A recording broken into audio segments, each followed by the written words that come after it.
This ain't no fairy tale, baby. That root work in your veins, that's power passed down. Speak to your spirit span. They've been waiting on you. Greetings, everyone. I'm Camille Nylan, the teacher for our 4-week dance class series. Every week, it's on a different beat. You don't need any dance experience. You're just gonna have fun and get your groove on. Every Thursday, starting July 10th through July 31st, 6:30 to 7:30 at the New Orleans Healing Center on St. Claude. Come on in, have fun, and get your groove on. Thank you, and look forward to seeing you.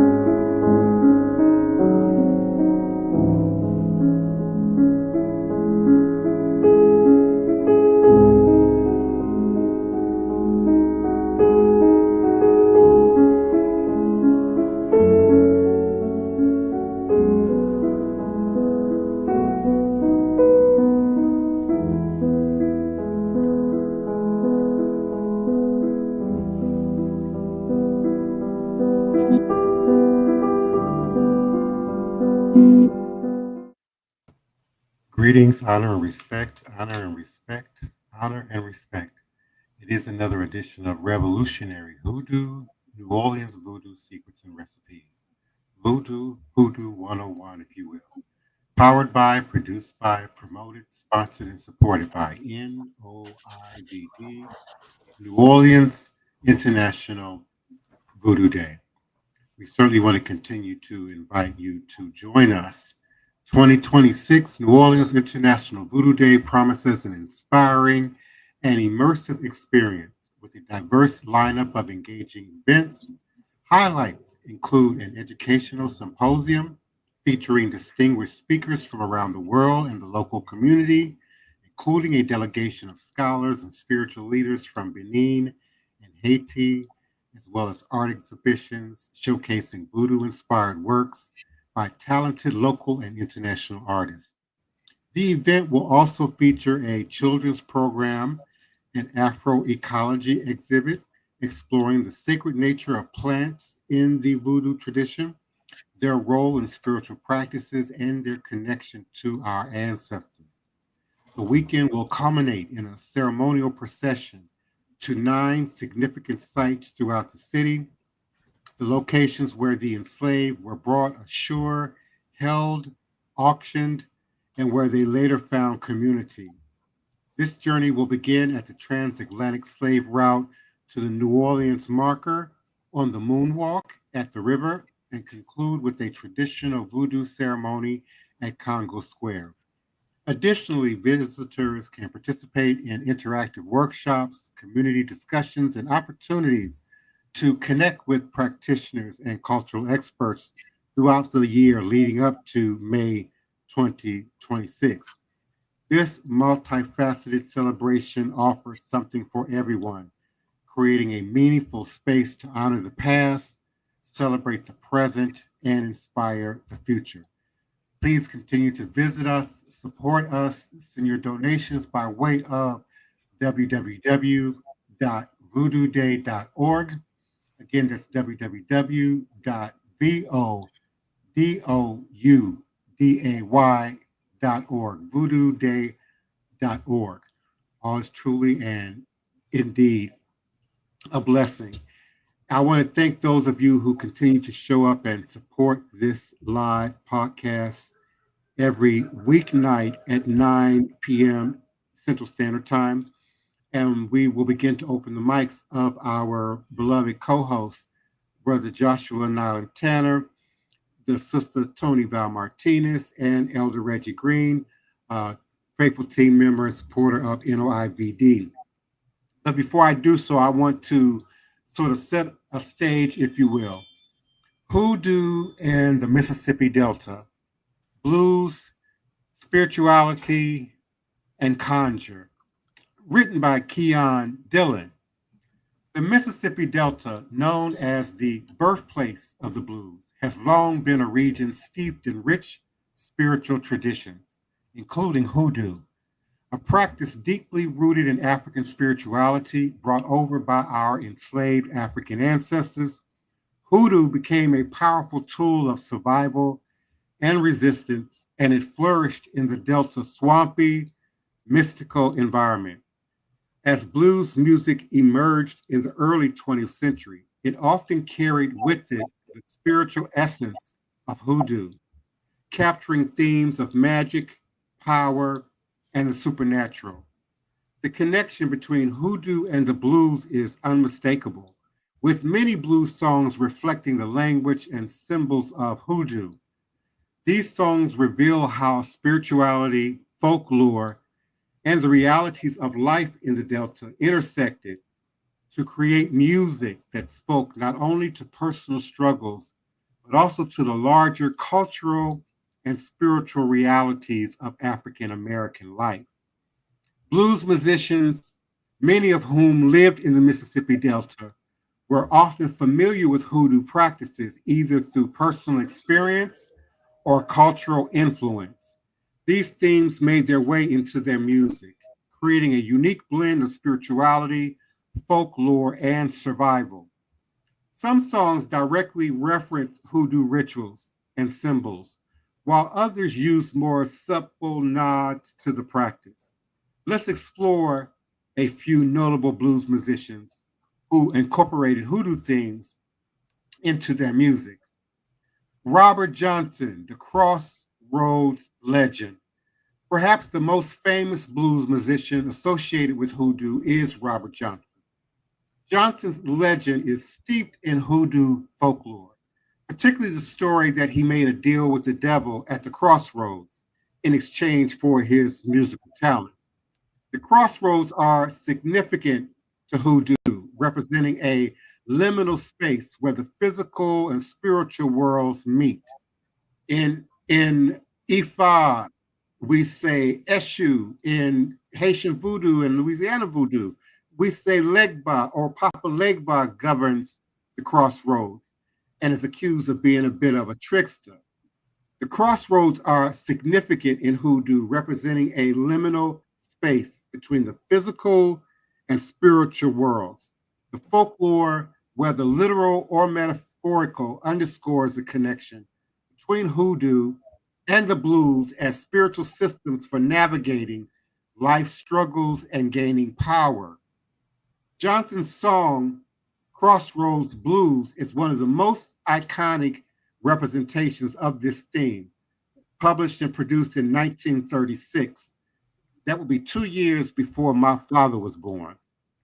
While the song's lyrics speak of being kneeling at the crossroads, they invoke deeper spiritual connotations tied to hoodoo and voodoo rituals performed at the crossroads to summon spirits or gain wisdom. The image of the crossroads itself is a key symbol in hoodoo, a place where choices are made and power is drawn from the spiritual realm.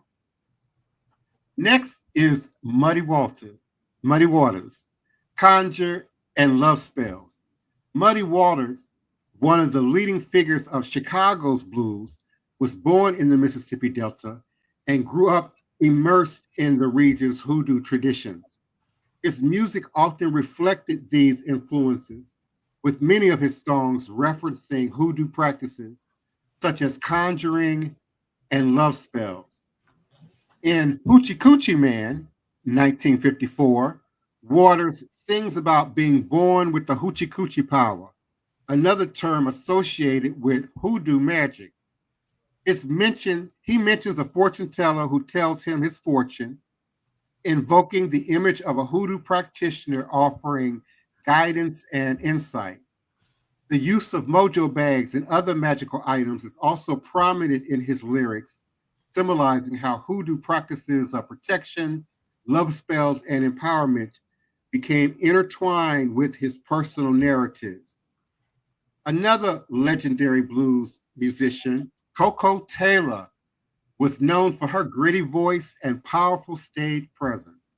Her song, I Got What It Takes, circa 1964, that will be 2 years before I was born, reflects the confidence and empowerment often associated with hoodoo practices, where the use of talismans or mojo bags was believed to give individuals control over their lives, attract love, or overcome adversity. Taylor's use of phrases like, I got my mojo working, echoes a tradition of mojo bags, a key element in hoodoo where herbs, roots, and other magical items are placed inside a small pouch for spiritual protection, luck, or to draw love and success. Next on our list, Bessie Smith, Magic and Resistance. Bessie Smith, known as the Empress of Blues, also incorporated themes of hoodoo in her music. While her songs primarily dealt with love, loss, and hardship, there were often undertones of conjure and magic. Her songs reflect the everyday struggles of African Americans in the Delta, but also hinted at how spiritual power, particularly hoodoo, could help one navigate these hardships. In her song, Devil's Gonna Get Ya, circa 1930, Smith warns about the inevitable consequences of deceit and wrongdoing, invoking the image of the devil, a figure frequently referenced in hoodoo lore. While not overtly about hoodoo, the song plays with themes of spiritual retribution and supernatural justice, reflecting the belief that magic and spirituality can be used to balance wrongs in life. Son of House, Spiritual Conflict. Son, that's S-O-N, Son House, another Delta blues musician, often wrestled with the spiritual tension between his Christian upbringing and the pull of the blues.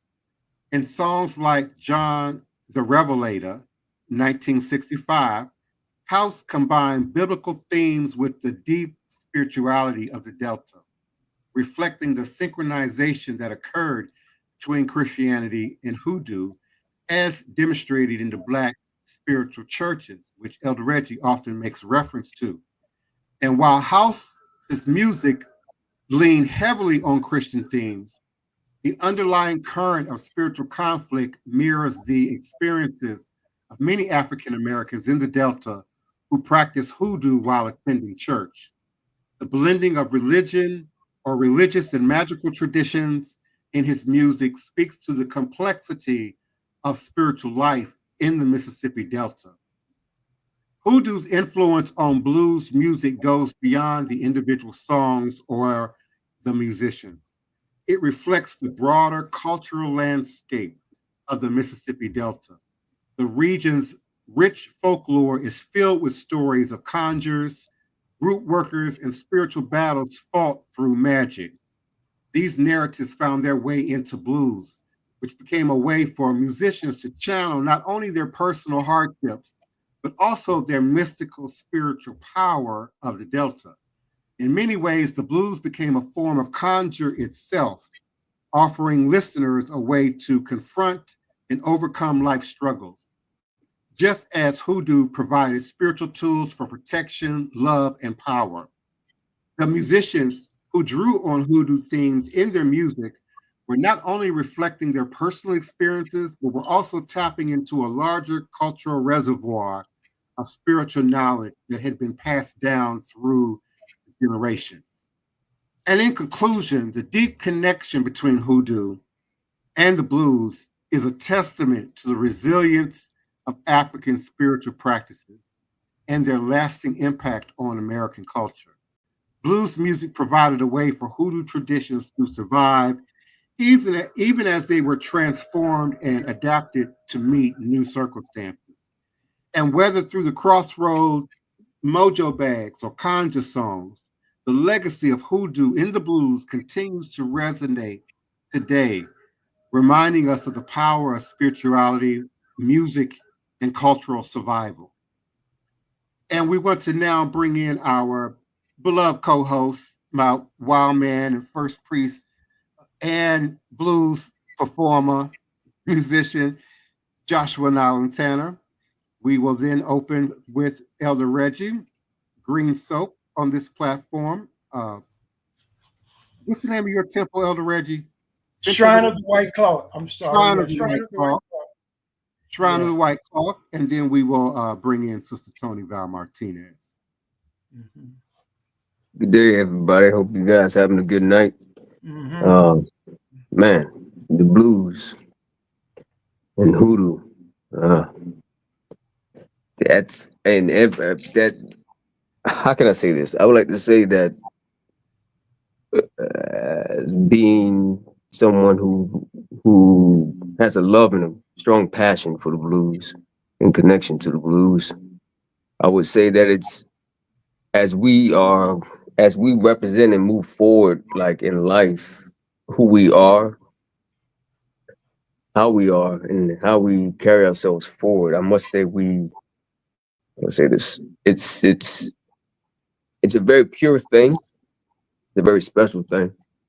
And it's something that our ancestors at that time, during very difficult times, utilized to express themselves and utilized to deliver information, pass information on, pass knowledge on, pass information on through energy, through invocation, and through a way of that was new to them. The blues is a very powerful thing. It's influenced the world of all musics and all genres of music, and that's really, how can I say this? That is what we have. That's something that's very special for us. That's something that's very I do hold very dearly. Thinking about Robert Johnson and Charlie Patton,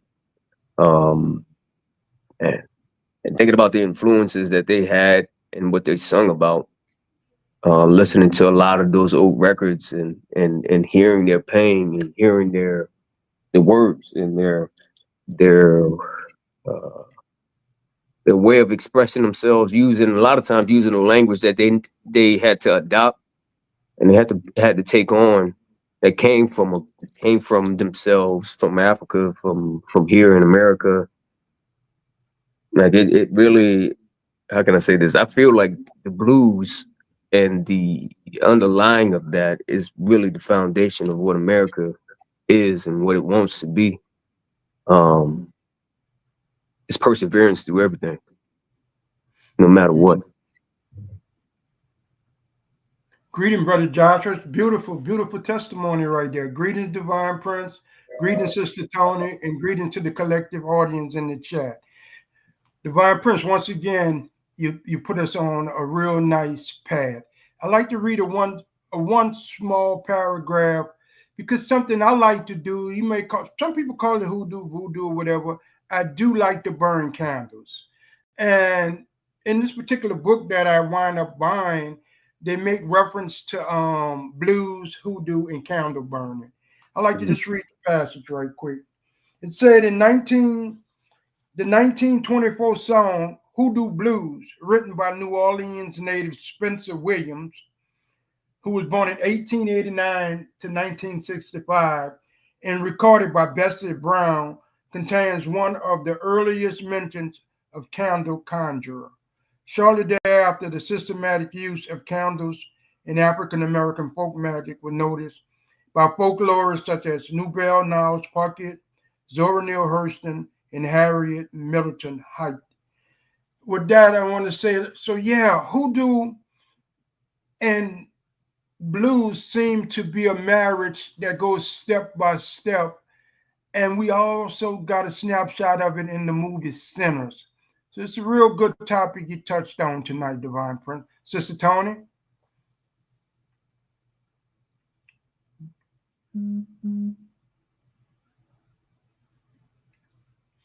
Sister Toni, you there? Hey Hey, baby. everyone. I was muted. Hey, everyone in the audience, and my co-host. I would like to speak on the blues also influenced a lot of the British bands across the pond. And you'll find like Muddy Waters, and they give all props to all our great early blues artists. And you can find in a lot of their music and records reference to hoodoo and voodoo and mojos Mm-hmm. and their music also. Yeah. When the blues was kind of toning down in the United States, the market overseas for blues was just beginning to grow. If you would have seen the movie Cadillac Records, you would have seen how the character Muddy Waters was so shocked when he got off the plane in England to see all the people there screaming and Yeah. shouting for the blues players that was coming there to play. I know Mick Jagger gives all praises to the great blues artists. Yeah, he does. Yeah, and the Beatles. And when I listen, when you sit down and actually listen to some of the words of the songs and not just the beat, Yeah. you'll find a mention of the Black Magic Woman, the Voodoo Queen, Mhm. Mojo Bags, putting a spell on somebody. She put a spell on me, Yep. in the words. So, I mean, we traveled, our music and voodoo traveled across the world, Yeah. from the Mississippi Delta and, Louisiana and Alabama, Mississippi, Arkansas, Mississippi Delta area. So we made a great impact on the world in music, but that music was a lot about hoodoo and voodoo. And I know those people had to be curious as to what was going on, as to what was hoodoo and voodoo. So, Mm-hmm. and realizing, where it came from, what it consisted of. Yeah, Sister Toni, I have a question for you in reference to that, and I want to piggyback off the movie Sinners again. What the dichotomy between the church and what we call the secular music or devil music, tied to hoodoo, voodoo, or African spirituality. Why is there either or? But you can't travel with both of them. I feel because of Go ahead, brother. Yes. Go ahead, I, Joshua. I feel like that's because of the force legal forcing of us having to attend church, and also the years of us being uneducated and legally, unable to read and write. Like they made it illegal for us to read and write. So during those times, I think that kind of simultaneously happened at the same time. So Mm-hmm. we kind of got lost. And then woke back up in the church, and then you had to make a decision kind of in a way. Oh, I knew what this is. This is something, this is deeper than this is not evil. It feels too real. Like this is so real. It has such an impact on me. I can deny it willingly, but it's underlying us too. So it's not something you can really deny. It's something that's genetically in our DNA and makeup. In Yeah. answer to your question, I think you had to choose either or. You could not be both, because you either had to be of God or without God. And because the blues were often very sexual in nature at times, and did speak of hoodoo, which the church frowned upon, they thought that music and taught that music was of the devil. Like he told his son in the movie, keep dancing with the devil, he gonna follow you home one night. Mm. So you either had to choose one or the other. It was no sitting on the fence. You Yeah. couldn't be holy and then go out and dance with the devil. with his music. And because they said the blues really got a start, not just by Robert Johnson, but other players before then that probably wasn't as famous. That's where you meet the devil at to get the ability to play the blues. So it was just automatically called the devil's music. Yeah, because as Divine Prince eloquently said, Sun House, Muddy Waters, I can name them and run them down, but that's not there. They all had their start in the church. And so when they came of age, they moved from the church music to what we call hoodoo and blues music. But we also cannot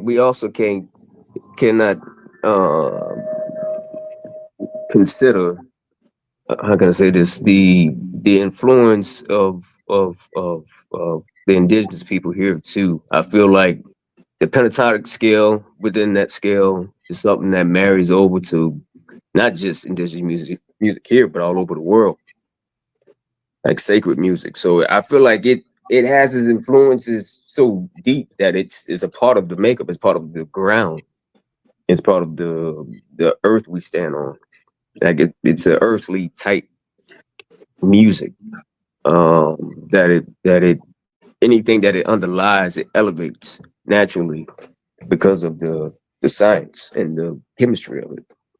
Yeah, Brother Josh, I understand your point of view, but I'm trying to get you to answer why we can't walk with both. Let's say if Christianity left hand and let's say blues is right hand. Why an individual can't walk with both? Because you can't worship two gods. We do. That's what we've been taught. But Sister Toni says, "Who you can't?" I'm not settling on that one. Why you can't worship two gods? Because that's what we've been taught. Okay. That's what the average person in those days and up until today have been taught. Blues music is of the devil. Money is the root of all evil. We all know the same old over and over mantras that they teach us from the beginning of Sunday school. I don't see why we can't have both of them. Why we can't have both of them. I know we can have both of them. I think it was just the marketing of it. Like I felt like blues became marketable because it kind of showed. Can I say it this way? I'm trying to filter myself, but during that time, that's the 1920s. You're talking about a time where black people was. You had Tulsa. You have a lot of these cities and stuff that's ran black-owned communities that are growing at that time. So what if they wanted to kind of find a way to paint a picture a different picture of us in a way that is not going to, not saying as evil, like that was during that time, that was the music of the day. So you have to think about it like in terms of the music of the day now, but with the context of that day, and with that context was so like it was very hostile towards us. So it's like in terms of us we had things, we had power, we had resources, we had mixed communities, we had developed communities that we talk about and refer to today, like in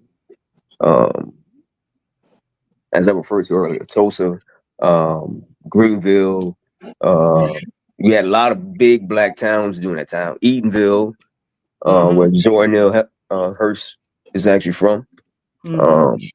So we had communities that was growing. So we were doing both of those things, but they kind of wanted us. Okay, this is something. There's something to this. So they took that from us and kind of put it into just like how today is employment. You make money, you capitalize off it. It's making money off of it. It goes all over the world, makes all this money. And it's still here, but it's something that's sacred also at the same time, which is like, I feel like it's a practice that's practiced and delivered on to the ancestors of those who have come from these cultures, voodoo, hoodoo, the music, all of it. Like it all has its influence and its power and its underlying that I hope that like one day we really look at it and like value and jump on it and be like and own it in a way where we're like, okay, we need to actually step into this a little bit more, take it a little bit more seriously, because it's actually something there. This is something that was laid by ancestors long time ago. And Yeah. I think And who knows how also, long this been going on since then. Past them, because they had to have that enough of an influence to get them out there to do it in the midst of all that. and I think also the blues songs represented the here and now, the struggles of the Black man living in those days, the Yeah. things that worried him, the burdens on him, the love of a woman he couldn't have, the love of a woman who ran away from him. The blues songs was about the here and now, whereas the church songs was about in the hereafter, what was promised once you died. So the church found them in contrast, where the blues kept bringing people down to reality.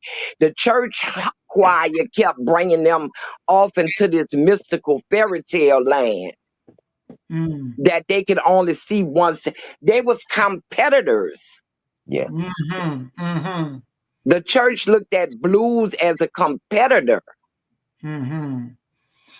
Sister Toni, you're raising a good point and you're answering it now. Because once again, I'm using the center snapshot where the young man goes to his father's church, and his father basically give him an ultimatum. Either you're going to be here and become a junior pastor, or you're going to take that guitar and try, go out there and do blues and dance with the devil. Yeah. Yeah. So that's the picture I was trying to paint. And that I mean, what you said with Toni about it being a competitor, the gospel being a competitor to the blues, that just proves the fact that the connection of it being spiritual in nature and something that's real, and then more here and now real, and how to get things, how to get results now. The high water, there's high water everywhere. Like Charlie Patton has a song about that, about floods that actually happened during that time, and I'm like, we're looking at floods now, happening rolling through Texas. And I'm like, oh, Lord, they everywhere. New Jersey, New York flooded the subways. We ain't going to even much want to put that out in the universe about floods. They need to stop. But yeah.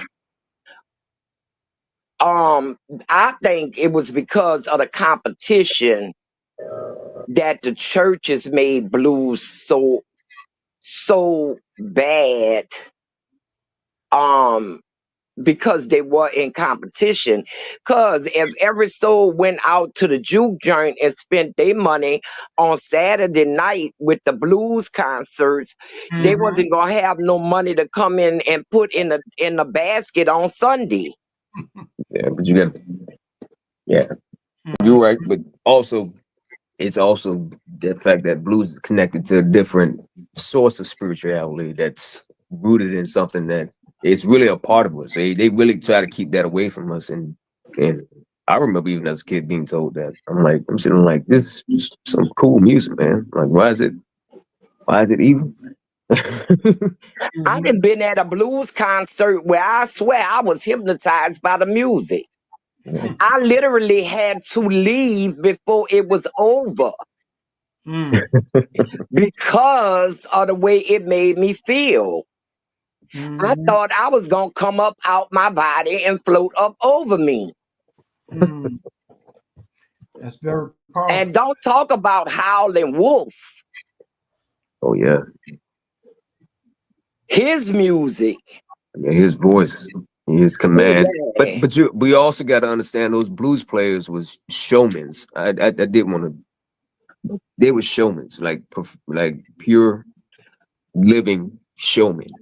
You probably went to their house and you probably had a whole show that you had to experience walking to their houses, wherever they lived and wherever they came from, because they really were proficient and very like intentional about what they was doing and understood it in a way where they commanded everything that they was doing.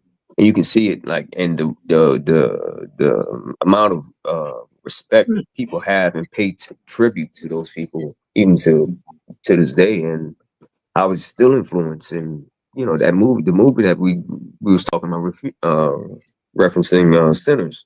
Mm-hmm. I was like, man, for this culture to be still being propelling other platforms of art forward, that also tells you and shows us in a cinematic way, Sinners did, in a beautiful cinematic way, of how it manifests itself, and also where it comes from, and paid how to pay respect to it in a way. Yeah.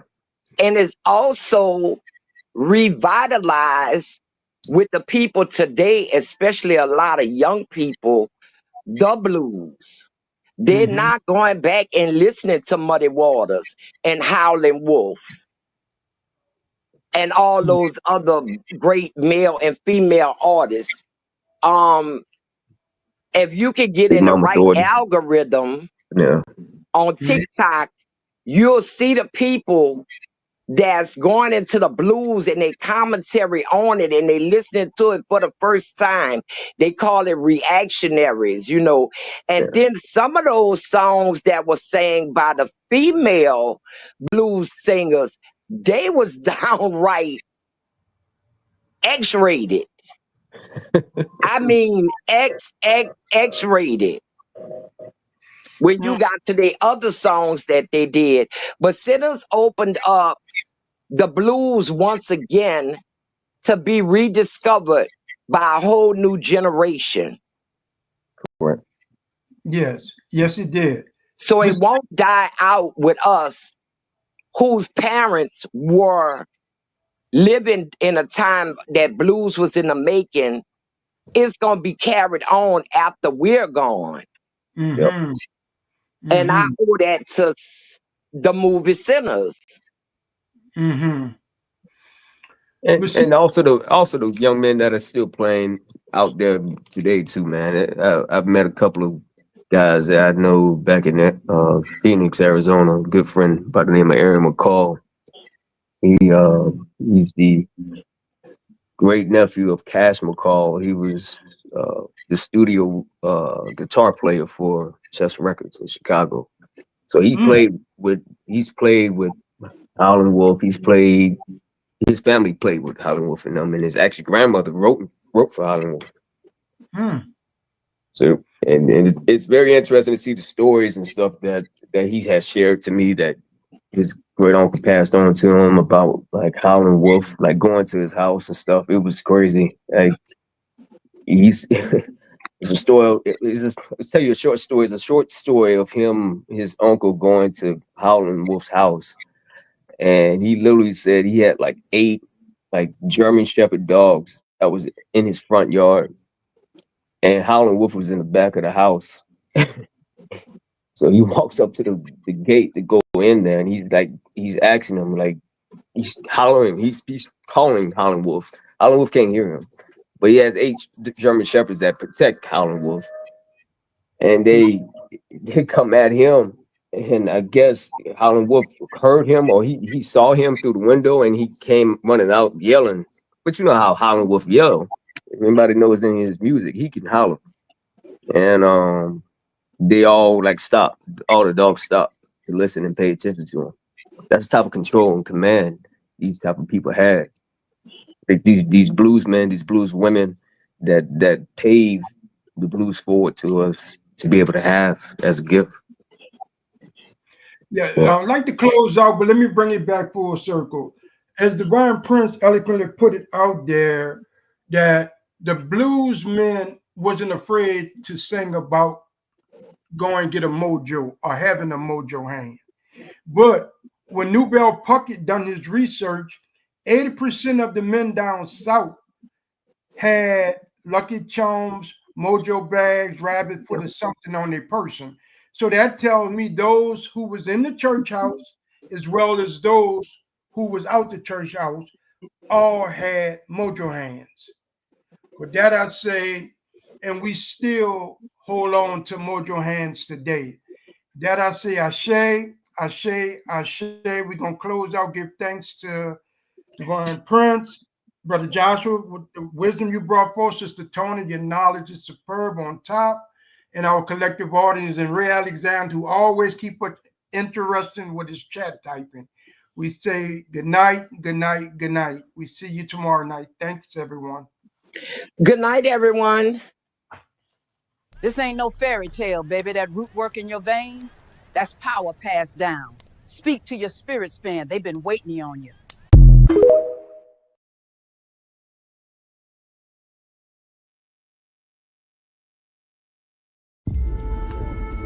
At the beginning of this, maybe I was more skeptical.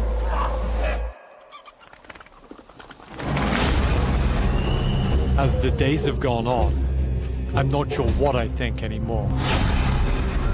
I felt that maybe it wouldn't affect me if I personally didn't believe in it.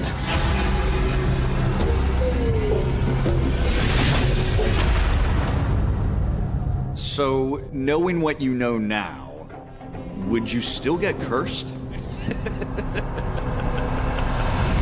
I'm seeking out a curse, a hex, to put on myself. A curse could end your life. You're literally begging the devil to knock on your door just to prove to you that God's real. He could curse you with stupidity, but we think you got that down. Despite the warnings, I'm investigating the real-world effects of dark magic.